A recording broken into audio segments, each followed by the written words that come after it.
Teacher जब भी पूछती है होमवर्क क्यों नहीं किया तो लाखों बहाने सूझ जाते हैं और एक बहाना यहाँ देखिए इस स्टोरी में भी दिख रहा है।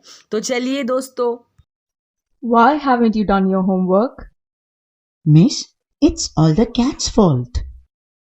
If she had not got stuck in the tree, I would not have taken the ladder to climb it. If I had not taken the ladder to climb it, I would not have needed to fix it. If I had not needed to fix it, I wouldn't have woken up the baby. If I had not woken up the baby, my mother would not have rushed out of the kitchen. If my mother had not rushed out of the kitchen, the monkey would not have got in. If the monkey had not got in, he would not have eaten up all the food. If he had not eaten up all the food, my father would not have bought rotis and chicken curry at the shop. If my father had not bought rotis and chicken curry at the shop, the dog would not have followed him home. If the dog had not followed him home, he would not have eaten my homework.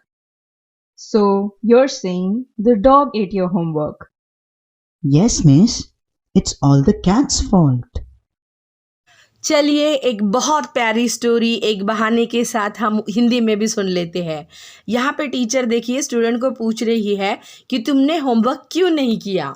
तो बच्चा बड़े ही confidence के साथ कहता है ये मेरे बिल्ली के कारण हुआ है। ना ही बिल्ली पेड़ पे चढ़ जाती थी और वहाँ पे फंस जाती थी, ना ही मैं उसे उतारने के लिए सीढ़ी लेके जाता और सीढ़ी लगाने के बाद ना ही मैं उसे उतारने की कोशिश करता, लेकिन सीढ़ी हिल रही थी इसीलिए मुझे उसको फिक्स करना था।